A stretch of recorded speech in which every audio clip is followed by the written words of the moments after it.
This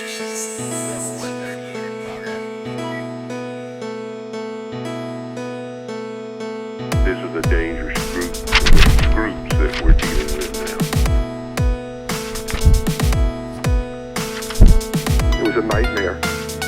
Flight 807, you're clear for landing. Runway 7, Bravo. All personnel report to the nearest tornado shelter.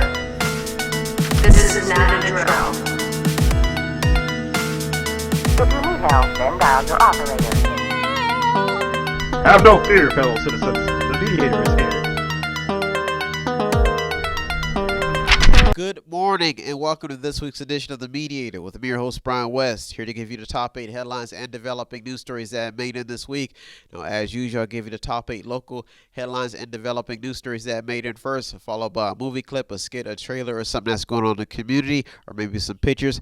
And then I'll give you the top 8 international headlines and developing news stories that made it this week. So let's waste no time, folks. Let's get to it. Story number 1, Poland gets a new superintendent. The search is over for Poland's Board of Education. The small community approved a 3-year contract with Craig Hokenberry of Cincinnati. Mr. Hokenberry will take over as superintendent on August the 1st.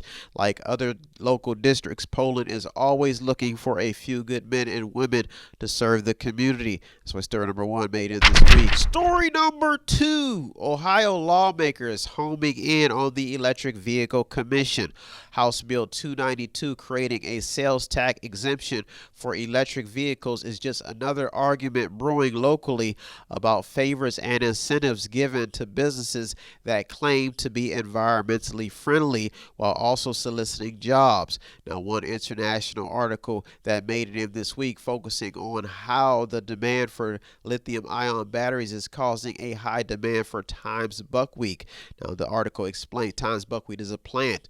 Now, the article explains how environmentalists are now trying to protect the plant from being endangered. Now, it is becoming a reality that there may be no real solution environmentally when it comes to energy consumption, but still the industry is doing everything to meet conservation regulations. So the energy industry is doing everything to try to meet conservation regulations. Now, the big talking point in this story is what happened in the Texas power outage. This is the fact is that if the state had not pushed back on fossil fuels, a handful of Texans would still be alive right now. Now, at the moment, there is preparation for a local 8-person bipartisan electric vehicle commission. This is being pushed, and the goal is to elevate opportunities for growth in the electric vehicle market. But those with opposing views wonder if supplemental energy is even worth it. So that's why story number 2 made it in this week. You're giving something, taken away from something else. Story number 3, YSU is making more headlines. YSU seems to be caught in a web of low enrollment, and like other universities across America, the local college must decide how to adapt. The university is saying that decreased population is a factor, but with low enrollment comes less work for some staff members and a drop in funds to spread around to pay employees. Now, for 2 weeks straight, the university has made headlines discussing early retirement programs and buyouts.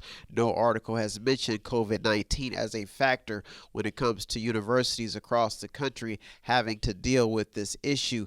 And in an age where Congress is touting college loan forgiveness, something has to be done to combat low enrollment problems. The key talking point in this story is the fact that there is a need for skilled workers, and you can't feel this need without education. So story number 3, that's why I made it in this week. Colleges are doing everything they can to try to beef up enrollment. Story number 4, how is local driving and safety? Driving and safety is on ODOT's radar due to an increase in accidents relating to unsafe habits. One front page local article mentions multiple concerns that also involve pedestrians wearing dark clothes at night. The Vindicator article also focuses on how a woman was killed because she had on dark clothes while walking. Now, the summer activity could add to this developing story because more kids will be out walking, and it is not uncommon in the valley to see kids out roaming the streets violating safety codes, especially city safety codes. The push to enforce safer roadways will be a collaborative effort, especially when it comes to distractions and distracted drivers using their cell phones. So that's why story number 4 made it in this week. Story number 5. Ohio is putting up a fight against COVID-19, but are we winning? Now, with so many different opinions about COVID-19, Ohio is trying to move on, but virus cases are still dragging on in the news.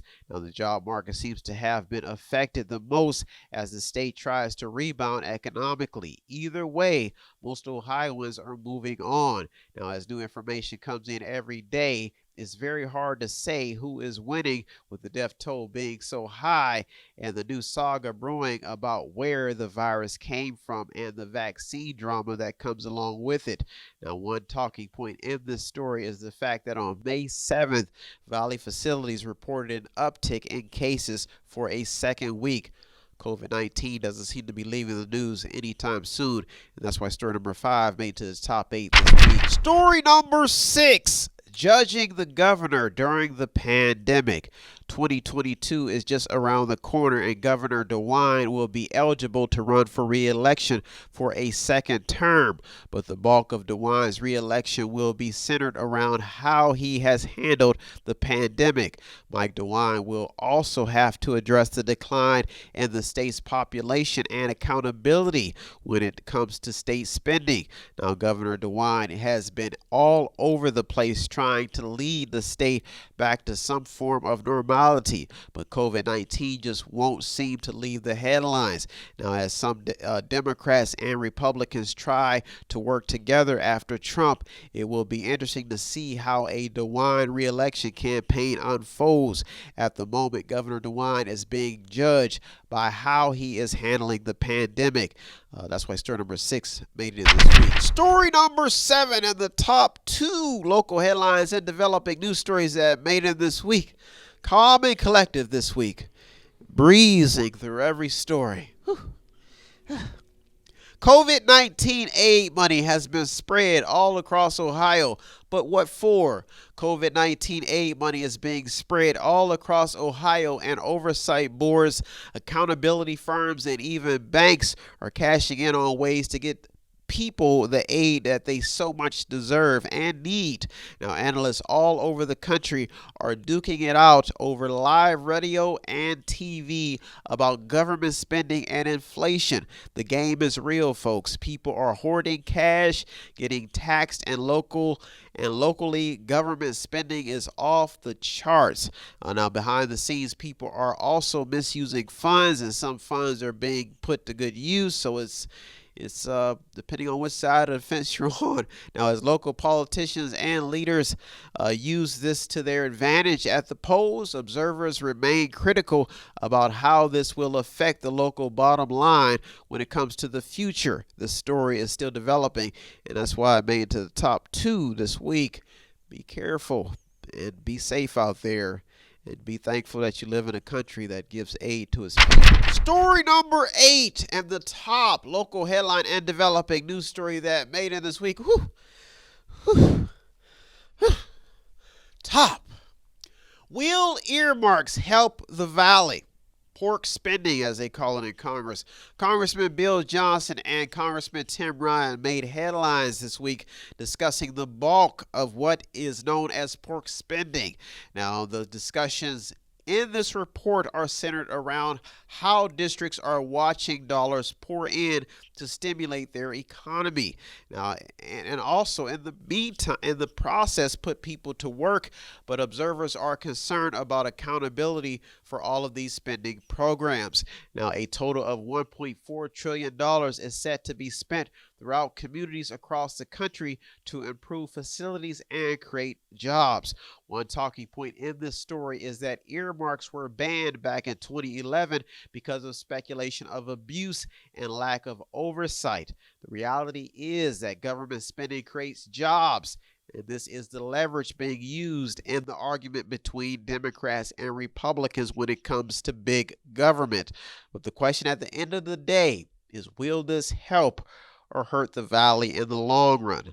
Nobody knows, nobody can tell. And that's why story number 8 made it to the top this week. Spending it's off the boards, off the charts, and it will eventually change the way we do things here locally, because the prices probably will continue to go up. Well, those are our top 8 local headlines and developing news stories that made it this week. I'll be right back with the top 8 international headlines and developing news stories, so don't go anywhere. You're on the Mediator. Me, Brian West. I'll be right back. Tune in and don't forget to subscribe to Method 8 Inc. YouTube channel.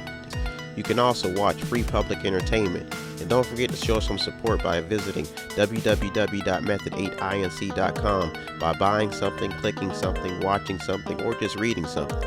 You can also sponsor a program as well. That's www.method8inc.com. In the reflection of love, is it possible for one to see hate? Is it possible for one to see two worlds? Is hate the opposite of love? I will do whatever it takes to fall in love. You're about to experience something real magical. Magic. At this moment, Nana, you have a choice that I no longer have.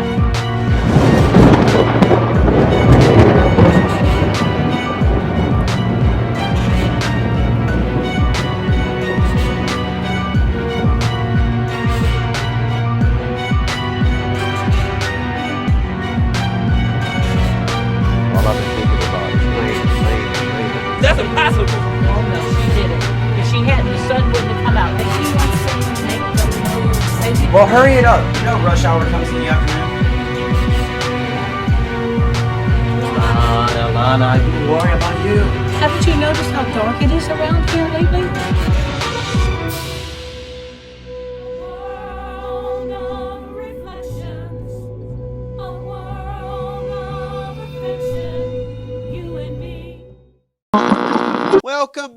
Welcome back. Now it's time to get to the top 8 international headlines and developing news stories that made it this week.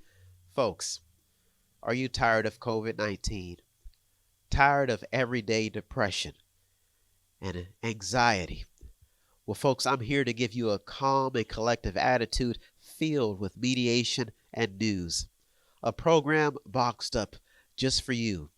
It is my destiny and it is my duty to save you with the gospel of 8 stories every week. The news, the spirit of blessings through mediation. The Mediator. Won't you join me? Let's join hands and break bread and tell stories together. Let's get to it, folks. Let's get to it. Story number 1. When one thing is in high demand, another thing is also. That's mathematics. Environmentalists are noticing that the electric vehicle market is killing off Times buckwheat. This is a plant. It actually grows from the earth. That's what plants do. Now, it is becoming well known in science that when people are mass consuming one thing, another thing becomes endangered. Now, at the moment, no one knows the ramifications of what ripple effect this will have in regards to nature. But over time, we will see how this story develops. Now, an example would be like the coca plant, the coca leaf. If this plant becomes endangered, then pain or other medications could be scarce. Now, electric vehicles need lithium and other natural components to function. But just like gas, fossil fuels, and powered vehicles, we don't know what these components are taking away from. And at the moment, it may be too soon to tell. And that's why story number 1 crept into the top this week. We have to give, we have to get, but we could be taking love from someone else. And that's why we have to come together and be thankful in mediation. Staying in the middle of right and wrong. And there's peace in the middle of love. That's So story number 1 made in this week. Story number 2, America may be too reliant on electronics. One thing is for sure, and that is the simple fact that electronics and computers have taken over our daily lives. That's reality. But the new question now is, are we too reliant on them? That's a big question. Now, this story became top news after a ransom cyber attack forced a temporary shutdown of one of the largest U.S. fuel pipelines in America, United States. The pipeline transports more than 100 million gallons of gasoline and other fuels from Houston to New York Harbor on a daily basis. Some reports then surfaced about how the hack caused gas prices in the southeast to increase. Now, according to the story, apparently ransom seekers hijacked computer systems or networks until the victim, this is what they do, they hijack computers and seek a ransom until the victims pay a fee. Story number 2 is not a sign of peace, love, and happiness. It's a sign of chaos, confusion, and the fact that we just can't seem to get along. And that's why story number 2 made it in this week. Story number 3. Will the Palestinians and the Israelis ever see eye to eye? This is very, very sad. Things have been brewing for quite a while. This is very known between the Palestinians and the Israelis. The fight is mainly over land, and things will probably intensify after the death of a number of Palestinians, and children have also been reportedly killed in the escalating violence. The rocket attacks by Hamas in this holy war have been condemned by Benjamin Netanyahu, and shortly after, Israel retaliated. Now, if the violence does not calm down, this story could develop into another world problem because Israel is a key ally with America in the Middle East. Now, the historical value of the land is what is causing this outrage. Let's please, let's pray for peace. It is very, very sad when you see adults, grown people, and you see children watching us, and some of them losing their life in this war. I tried to keep it calm and collective this week because of that, and that's why story number 3 made it this week. Story number 4. COVID-19 is stretching the power of government, literally. Here is a recap. The world was hit by an outbreak of COVID-19 and was forced to shut down. After a year of shutdowns in which the government ordered, America watched a political battle that almost ended in a violent riot on the grounds of Washington, D.C. because of the presidential election. This was while in the midst of combating a pandemic.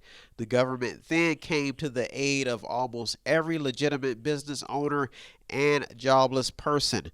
Now, in present time, with China up and running at full steam, America has to get back in the race, but there seems to be a problem, and that problem is getting people back to work. But COVID-19 seems to be holding America hostage, with political leaders making offers to get people vaccinated. Story number 4 is a very, very, very just unbelievable story. That's why I made it this week. COVID-19 is stretching the power of government and allowing government to do things that seem unreal in this particular time. And that's why I made it this week. Well, those are our top 4 stories that I made it this week. I'll be right back with the top 4 international headlines and developing news stories. So don't go anywhere. You're the Mediator with me, Brian West. I'll be right back. If you want to check out the stories that almost made it in or did make it in, go to our Twitter feed on our website. Check out everything. All of the sources are there. And go to the website. It's method8inc.com. Method8inc.com, where you can buy something, click on something, watch something, read something, or just sponsor the program. Welcome back. Now it's time to get to the top 4 international headlines and developing news stories that made it this week. As a child, I broke bread with the hippies, and they gave me the Mediator. Powers that I have to give you every story passionately with a vibe of space and love. To give you your space in front of the TV, with you sitting at that chair or in the bed, watching and learning and absorbing the review of navigation through every news story to keep you informed and to show you the way learning and discipline. These are the things of peace, education, knowledge, understanding that your fellow people are not here to hurt or harm you, but are here to unite you in freedom, passion, and love. Don't you feel it? Don't you feel it? I'm grabbing. I'm grabbing. And that's what mediation is all about, folks. Let's get to it. Story number 5. Now, the COVID-19 blame game is on Dr. Fauci. Folks, even Bob Marley showed love. Don't let them fool you or even try to school you. Dr. Fauci, one of the most peacefulest, lovingest doctors of all times. I'm kidding. The blame went from China to Dr. Fauci. But what's taking place in this story is revelation of the root of the COVID-19 virus. There are some very, very critical details emerging in this story, and it has a lot to do with what is being revealed to the public. A story like this could really unleash an entire web of conspiracies and new facts, because at the moment no one is sure where the virus stems from, and a lot of people want answers. Now, this developing story is adding a lot of spark to a very hot topic, and that's why it made it to the top 8 this week. Big headline. Story number 6. The border crisis is real, and it involves children, folks. It really does. 200 facilities spanning 24 states, with 5 shelters housing more than 1,000 children, according to a Fox News report. There are 2 key talking points in this story. One is that the number of child migrants in the U.S. has doubled, and 2 is that there are lawsuits pending about normal protocol when it comes to asylum laws that may have already been violated. The sad part about this story is there is a lot of finger pointing with I won't even use that word, with little action, period.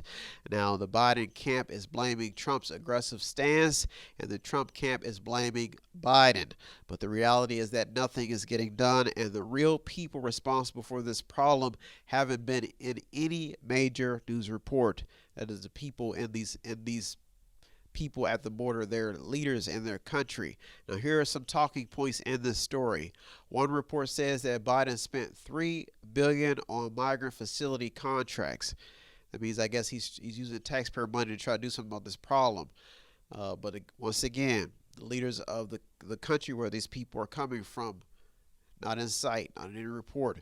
To date, 4.6 million worth of cocaine has been seized at the border.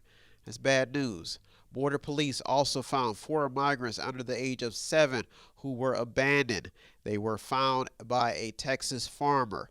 These border stories are pretty serious and causing a lot of headaches. This is what happens when people want revenge and other people want help. They seek refuge, they go someplace else, and they find out that there's a brick wall. And that's why story number 6 is very, very critical, very, very sad, especially when it involves children. And you see a lot of people who just either don't know, don't show, or just maybe even don't care about what's going on at the border in the United States. Story number 7 and the top 2 international headlines and developing news stories that made it this week. Police still have a job to do, even in the midst of chaos. Police are staying in the game. They're fighting it out. Some of them are retiring, leaving. Some of them are called bad guys, being vilified, but a lot of them are staying on the force. Now, due to the current attention on the police, more stories are coming in every day about officers being killed or injured in the line of duty. The amount of attention on the police force has been pretty scary lately. Another officer in California was killed in the line of duty serving a warrant. Detective Luca Netti was serving a warrant in San Luis Obispo, California, around 5:20 p.m. at an apartment when he was killed in the line of duty. Very, very sad story. Now, one major talking point or topic of discussion in this story is how violence has somehow become contagious in the United States. Sadly, there has been probably about an average of 10 mass shootings in the United States each week this year. That is very, very bad. And what makes matters even worse is a story that surfaced about a 6th grade girl who opened fire at an Idaho middle school, injuring 3 people. Stories like this have led everyone to wonder what could be on a 6th grader's mind to want to carry out such a horrific act of violence. That's very, very sad. That's why story number 7 made it to the top 2. Story number 8 in the top international headline and developing news story that made it this week. I've got feelings. I've got stories filled with something happening in the air. I've got stories to share with you. Don't you feel it? Oh, don't you feel it? Glad I got it out. If the vaccine is a sign of hope, some people are not buying it. I've got feelings about the vaccine. I don't want to take it, and you won't force me to. I've got feelings. This is what some people believe. They've got feelings. 1 in 4 Americans have said no. They've blatantly said no to the vaccine already. And the number seems to be getting bigger, larger. One article referenced a quote stating that there is no way to sue the government or the pharmaceutical companies if there is no adverse reaction to the vaccine, so some people just are not taking it. That's a quote. Somebody actually said that. There seems to be so much surrounding the ins and outs of the importance of taking the vaccine that a lot of people just don't trust. They don't trust the leaders, and they don't trust the vaccine. It's been made too fast. One NBA guard, Damian Lee of the Golden State Warriors, said he got vaccinated and still tested positive. Now, the amazing part about story number 8 is just like everything else in life, and that is how will the decisions you make today affect you in the long run. And that's what seems to be what everybody is afraid about this vaccine. If they take it now, they don't know how it's going to affect them in the future. They just don't trust. And that's why story number 8 made it to the top this week. Well, those are our top 8 local headlines and international headlines and developing news stories that made it this week. I hope you got something out of today's program. I always get something out of doing the research. As usual, I'd like to thank all the news outlets, the journalists, the people on the front lines. You deserve all the credit. I'm just a mediator. If you want to show some support, it does not take much. All you have to do is visit the website, buy something, click on something, watch something, read something, or just sponsor a program. Thank you so much for tuning in. I hope you have a good week. I'll be back next week looking through over 200 or more stories, navigating the news just for you to review and go through at the end of the week and see what stories we need to keep an eye on. Well, that's it. Those are our top 8, and I'm out of here. Thank you for tuning into the Mediator this week with me, Brian West. Have a good week, everybody. Peace. If you need help, then dial your operator. Have no fear, fellow citizens. The Mediator is here.